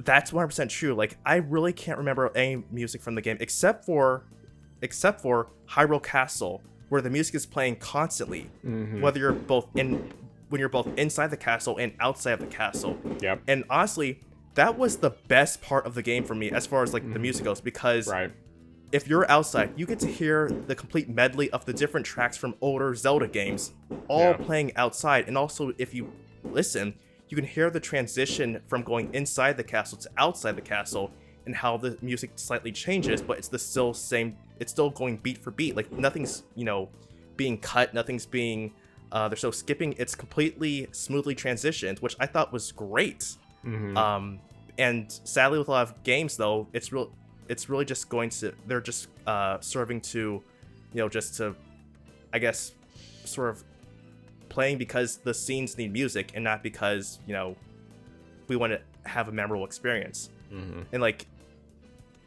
the only games that really seem to like do it, as you said, are either like platformer type of games, or maybe say like JRPG, like, if you want to say like Persona, for example, which I'm more familiar with. Like, those have snazzy tunes that go and you hear them, you're like, amazing wow, music. this is a very good earworm. Like, I'm really going to remember this. And then also, even though another personal example for me is, even though initially there's no music, when you actually get into the moments in Souls games, you hear the boss's themes, and you're like, wow, like, this is very powerful right now. And I mean, certain bosses like Dark Souls 2, that the music there didn't stick with me as much, but like Dark Souls 3, that one had a lot of good tracks for me that I can still remember to this day. And Dark Souls 1 had some good tracks as well for the bosses. And like, even though they only happen at one point in the game, the fact that, they're so good, I was able to remember them even after I was, done playing through those fights. So I do agree that music in games is not the same as it was before. And, would it help if they, had more motifs playing? I think that would possibly help. If you had some sort of clear theme, like for a character, like saying like, okay, if I hear this sound, I can immediately think of this character in the game or something like that. But instead, just like we have music playing in this one scene and it goes away. Yeah. And, you know, I do understand that in certain games, music does play sort of as an audio cue. Like, you know, if something's happening, then, you know, we want this music to be playing at a certain time. But I feel like other games did that as well. Like, for example, Ocarina of Time. Sure, you had music playing, but say, for example, if you're in the Great Deku Tree, and then you hear the music start to tense up some, you know, oh, there's an enemy around. That means, you know, there's music playing beforehand, there's music playing now, but the shift in the tone has changed, and so that way you still know what to expect. So yeah. I'm sorry. I didn't mean to like rant or just get sidetracked there, but I definitely 100% agree with you what you're saying about music and how it definitely is not the same as it used to be. Because I mean, yes, there are still good scores, good tracks that are being produced, and you know, especially with Octopath Traveler. Octopath Traveler has some good music in it. It has amazing music. But it just seems like, as a whole, though, a lot of games sort of stepped away from, you know, having consistent music throughout a game, or, you know, it's just not as memorable as, you know, other games were. Yeah. No, I mean, it seems to be all across the board. Well, I should say it's really just the big AAA cinematic kind of games, and that's a really good point, you know, that they're trying to go for a more cinematic feel, and that, you know, a lot of movies nowadays don't have a ton of music in them. But the problem is that when they do that, because these games are so big and you spend so much time in them, it's like if it feels like 80 to 90% of the time that I'm playing the game, I never hear any music. That's why I don't remember that. I don't remember the music at all. Like, the only thing, I'm much more likely to remember something I was listening to, like a podcast or something. Like, I remember very specifically, I was listening to one of the books from Wheel of Time when I was in the middle of a PvP match in Destiny 1. And I remember a specific thing that happened, and I'm not going to spoil it because it's pretty late in the book series that this happens. But it's like, I remember specifically what map I was on, I remember what I was doing and everything else. And same thing I can say with the music, with games that actually have music, is that I can remember the music much better because it's tied to certain areas, you know. And yeah, like Shin Megami Tensei 5, granted, because the areas, at least early on where you are, it's very much a desert area, so it's not as easy to remember like specifically which part of the desert this theme is tied to. But you have, you know, each of the different sections, they all have different themes, and each one is different, each one is memorable. They're all just like really good music. Or, you know, like I think of Final Fantasy 12. Granted, this is, you know, almost 20 years ago at this point. I mean, 18 years ago that came out. But the music in that is phenomenal.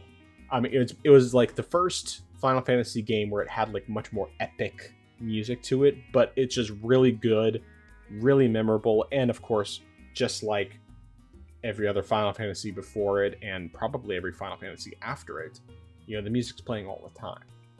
You know, Final Fantasy VII Remake, it took a lot of the original songs from Final Fantasy VII and redid them.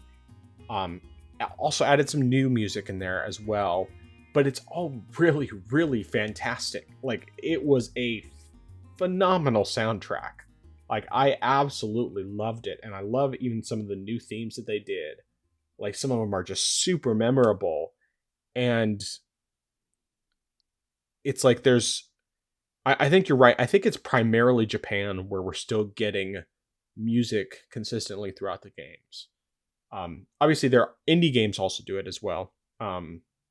You know, of course, I can think of The Messenger that I've been playing, you know, most recently, or, you know, Sea of Stars, which are, you know, some actually share some themes between the two of them, but they're just different in some ways. But for the most part, the music is there are a lot of areas that are in both games, and so they have the same musical themes, but the music is amazing in those games. Even with the more 8 and 16-bit sound to them, it's just like the music is so good. And then of course, like, you have Octopath, like you talked about, and from everything people have told me, though I've played so little of it, Octopath 2 also has a phenomenal soundtrack. And it's just, I wish more games would do that, because that's something I miss so much. It's like I'm trying, I really want to be able to appreciate soundtracks for some of my favorite recent games, like Ghost of Tsushima, like God of War 2018, and God of War Ragnarok, the little bit that I played of that. Even Horizon, which, while I don't like it as much because of the fact that I don't like Aloy as a character, and there's just too much talking in that game. Plus the story's a little too derivative for my taste, but the problem is I don't remember the music for any of these games. And no matter, like, I haven't been as much wanting to get the soundtracks because the music is just so, I just don't remember it. And then you have a game like Nier Automata, which I haven't even played that much of it, but like I remember when you go into that I'm trying to remember what it's called, but it's like a circus type area. Yes. And there's like roller coasters. The da da Yes. da da da da da da. It's like so memorable. I just blown away by it. Or you have like Monster Hunter. Mhm. I mean, like, I still remember a bunch of the songs from Monster Hunter 3 Ultimate because that was my first, real Monster Hunter. And man, that music is amazing. And the little bit that, I played of Rise, it's like, I remember that. 4, I don't remember as well, but it's mostly just because I haven't played that in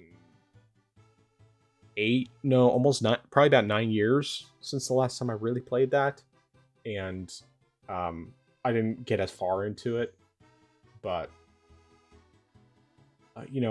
other indie games like SteamWorld Dig, the music in both of those games is amazing as well. And gosh, it's just, there's so much amazing video game music and so many of these other modern AAA games that I love, but I don't remember their soundtracks at all. And it's just such a shame that something that could take these games from being like an 8 or a 9 to a 10 is just giving it great music that's consistent throughout, and it's just completely missing. Of course, something I just need to say one last thing about this. So, of course, I've mentioned Gabe Patillo, who passed away earlier this year a number of times. One of the things that always drove me crazy, this guy, I mean, he's a music guy. He was a musician. He was part of Toby Mac for 20 years. Immensely talented as a singer and a musician and everything else. And when he would play games in handheld mode on the Switch or on the Steam Deck, he never listened to the music. And it's just like, I mean, he played a good chunk of Octopath Traveler, never listened to the music. He played Persona 4 Golden, never listened to the music. Just like, how can you not listen to the music? And like me and this other guy in the Discord, we're both super, I mean, we have pretty similar tastes in terms of music, and we're both just like, it drives us both crazy that he never listens to the soundtracks or never listened to the soundtracks. I mean, granted now, none of that matters, but at the time it's just still like, man, you're missing out so much. You're missing out. But anyway. Okay. I've ranted about that for a long time, way longer than I planned on. But yeah, any other thoughts on that side topic before we get into the last news topic?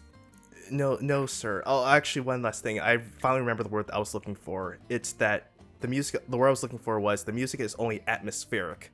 Like that's all that is. It just serves to like be there to serve to act as the atmosphere, but it does nothing more than that. Mm-hmm. Yeah. All right. So going into our last topic for the night. Sega has confirmed that their new Crazy Taxi game, which they announced previously, along with a handful of other remakes that they're going to be doing remakes/new games. Their new Crazy Taxi game is going to be it's going to be an online massive multiplayer online game. So your thoughts on this? It's definitely odd. Granted, I haven't played the original Crazy Taxi on what was that, Dreamcast? Mm-hmm. But I guess it's kind of odd to me turning a game that seemed to be a bit arcadish into an MMO. Mm-hmm. Granted, this could just because, a lot of it could be primarily because of the racing aspects as to why it's doing it, which, I mean, on one hand, I can understand that aspect, but if it's primarily just in the form of an MMO, that's something that I'm just curious about. I mean, granted, I can understand that part where they said that it's gonna be primarily open world. That sort of makes sense to me, especially if you're going to be, I guess, driving around a lot. It would definitely help if you had some sort of range to just drive wherever. But I don't know. I'm not certain how that transition in from the original games to an MMO would translate. It's something that I would have to actually see, watch some sort of trailer or footage, something like that, just to sort of make sense of it. Mm-hmm. If that makes sense. Yeah. It's interesting though. It's definitely interesting to me. But I'll just wait and see more of what happens. Mm-hmm. Right, yeah, I mean, I've also never played any of the Crazy Taxi games. This was actually a game series that was one of Gabe Patillo's favorites that he talked about a lot. Of course, he was just a big Dreamcast fan. And I always thought that the game looked like it would be pretty fun, and the concept of it and everything else with the missions and try to get the best times and all that. Just the arcadey nature of it. I do see how this could potentially work. I mean, I'm not good at explaining it, but I could see mentally how this could potentially work as an MMO type of game. I mean, obviously it's not going to be like a WoW or Final Fantasy 14 or EverQuest type of MMO, that sort of thing. But just if you're doing this as an open world, I could see it being just lots and lots, basically endless amounts of procedurally generated missions potentially, and for people who really enjoy that gameplay loop, I could definitely see it being something that would work well. Obviously, we'll just have to wait and see what it actually looks like, and because all we've gotten so far is just some early development footage. Actually, I think it's really just a teaser that's not even actually from the game at all. But yeah, I'm intrigued at the very least. I looked up Crazy Taxi on Steam because I figure eventually I'll grab it, but I'll probably just wait till it's on sale, or whenever it's free somewhere I'll grab it, as I have with other Sega titles. But it's cheap. It's only $8. I'm not going to play it right now, so there's no point in buying it. And if it's $8 as the default price, then it'll probably go down to like 50 cents or something at some point, and then be perfect impulse buy. Yeah. I don't think I really have any other thoughts on that topic, though. Yeah. All right. Well, I guess let's get into the closing stuff here. So, starting with recommendations and dissuasions. All right. So I actually have 2 recommendations this week. I'll actually make sure I remember both of them. I forgot all about that one. So my first recommendation is to watch Star Wars Clone Wars. Now, this is the 2000 series, not 2003 series, not to be confused with the later series Star Wars The Clone Wars series. This is the series that was made before Revenge of the Sith came out. This was done by Genndy Tartakovsky. If you know that name, it's because he worked on the Samurai Jack series. Mm-hmm. So it's in a similar art style. Originally, the series was about 5 minutes per episode, and then gradually it got longer over time, but essentially it's just non-stop action going throughout each episode, and just like showing different aspects of the Clone Wars that took place between episodes 2 and 3. And in fact, the series ends right before episode 3 happens. And like overall, the series is probably about maybe 2 hours long between volumes 1 and 2. So if you can find it for a good price, which is kind of hard because like it's just finding a copy it's a bit difficult, but if you can find one for a good price, I definitely recommend buying it and watching it because it's so good in certain aspects, like showing when Anakin actually became a Jedi Knight, showing also a couple other aspects as well, and also like General Grievous's first introduction.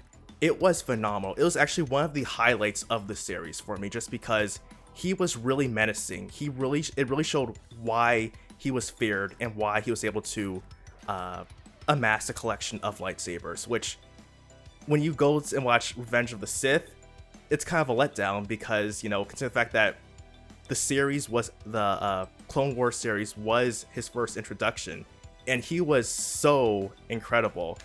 And even just like watching a duel between him and Dooku was just like, wow. But yeah, that, and also Anakin's fight against Asajj Ventress, like those two moments I would say were the pinnacle. Like those were the highlights of the series. Not that the other aspects weren't good, but they were just so great. So I would definitely recommend watching the series, and even if you can just like maybe watch some clips here and there on YouTube just to get a general idea of like what it was. It was great. Like I watched the series, like I remembered that, and I watched it this past week, so that's why I definitely wanted to recommend it this week. My other recommendation is to, if you have Kingdom Hearts for at least the collection on Steam, is to use this. You can bypass the copyright scenes sections for when you first start the game, because that takes a good amount of time and it's a bit annoying after a while. You can actually skip the copyright scenes for the collection by going into properties. If you go into the properties for the Kingdom Hearts collection and go to launch options, just enter minus reboot equals true. So that's the minus sign REBOOT equals sign TRUE, and then that will go ahead and skip the copyright scenes and take you straight to the main menu of the Kingdom Hearts collection. So do that and save yourself some time. And also, so far, at least I haven't tested with the other games, it also works with Kingdom Hearts 1. So not only do you skip the copyright scenes going into the main launcher, but then you also skip the copyright scenes when you actually start Kingdom Hearts. So save yourself some time there. Cool. Good to know. Yeah, I haven't booted up Kingdom Hearts at all since we last talked, mostly because I'm trying to get through the rest of those mobile game cutscenes before I jump into Kingdom Hearts 3. So there's that. My recommendation is going to be playing Legends mode on Ghost of Tsushima, because I have been very, very pleasantly, well, I shouldn't say surprised. I've been enjoying it. I think it's really good, and I mean, it's, typical Sucker Punch, just quality across the board. I love them as a developer. I think they are just incredible with all of their games, especially with the Infamous series and Ghost of Tsushima, but Sly Cooper also. I mean, these guys are they're fantastic, and I can't wait to see the next game that they put out. But Legends mode on Ghost of Tsushima, I mean, Ghost of Tsushima in general is a fantastic game, but I really like the Legends mode. So if you have the option, definitely check it out. And even if you struggle a little bit through it initially, if you're doing it solo, if you can't find people to play with, or you just decide to do it solo, it's still worth it. I think it's pretty cool. So that's my recommendation. And your dissuasion. My dissuasion is also Kingdom Hearts related, and this is do not forget to save the game. Do not forget to constantly save the game. Yeah. And this is primarily if you are playing on Proud and or are trying to go for the no continues achievement, because if you die, you're going to have to, depending on when you last saved, you're going to have to go through a whole lot of progress all over again. And unfortunately, that's something I kind of forgot to do, just because when I was in Deep Jungle and it took me multiple attempts to beat the Clayton boss fight, and after doing that, I went ahead and kept playing the game until I went back to Traverse Town for the second time, and I got killed by an enemy, and I forgot to save the game, so I had to go back through the boss fight all over again. Because I didn't want to use a continue. So yes, so please do not forget to save the game, because it will make your life miserable if you do not. Yep, that is very true. With any game, really. Or at least any game that doesn't have autosave, which, yes, a lot of the Japanese games early on especially do not. So, all right, well, I actually have 2 dissuasions this week. My first dissuasion is going to be, if you go into New Game Plus on Ghost of Tsushima especially, but really in general with New Game Plus, don't play on a lower difficulty than you played the previous time unless you really struggled the first time. Because if you got used to the level of difficulty and you didn't just feel like you were barely skating by and like you struggled the whole time, it's not as much fun playing on a lower difficulty. It's hard to go back. And I mean, granted, I was dropping from hard down to easy, so that was a much more dramatic drop, but it wasn't fun because it was just way too easy, and like I didn't feel like the enemies posed any challenge whatsoever. So don't go back, or don't go to a lower difficulty if you've been playing on any higher, unless you just really struggled. But my other dissuasion is going to be, don't use FSR3 frame generation, for at least not right now, for Horizon Forbidden West, especially, or Ghost of Tsushima. Ghost of Tsushima,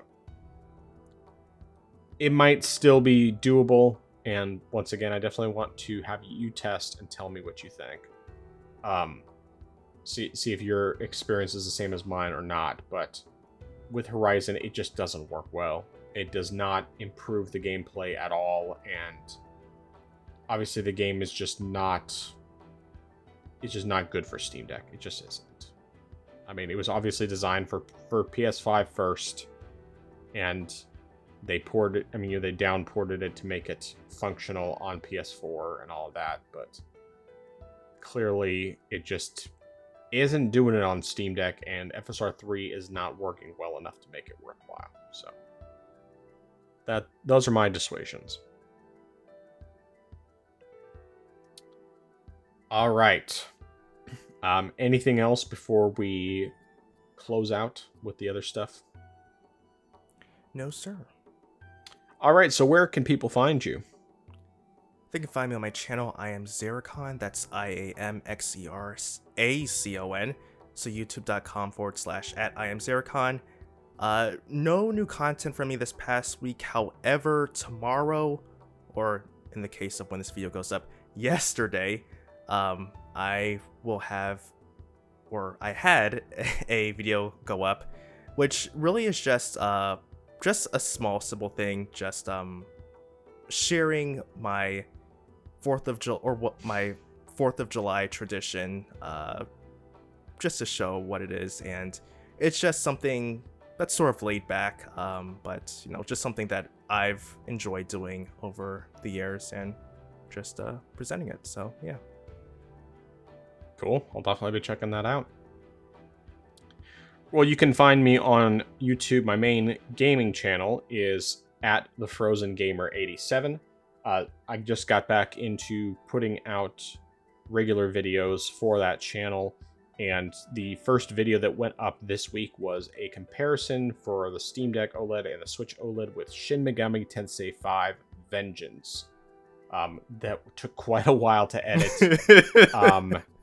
Mostly because I felt like I wanted to get as much close comparisons as possible, so I had to pause the footage on one to get it to catch up, and then try to get the frames to match up as closely as possible so that you could really get a direct comparison, one right next to each other. But it's, of course, as I've said, it's a fantastic game, and I feel like this is a really good way for you to see how they actually compare the two versions.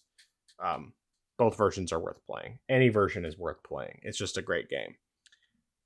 But then this Friday, I'm going to be putting up what will probably be a bi-weekly series going forward, and that is my next Dads in Gaming interview, where I interview fellow dads who are not only gamers but content creators.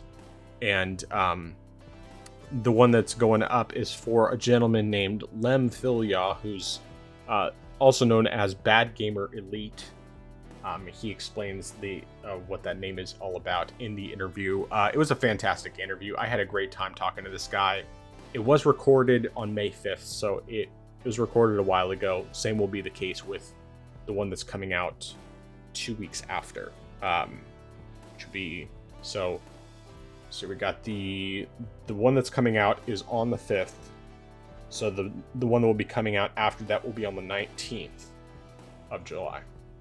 But anyway, so yeah, it's going to be going up same time as the podcast, which I'll get to that momentarily. But yeah, so can look forward to those interviews coming back, and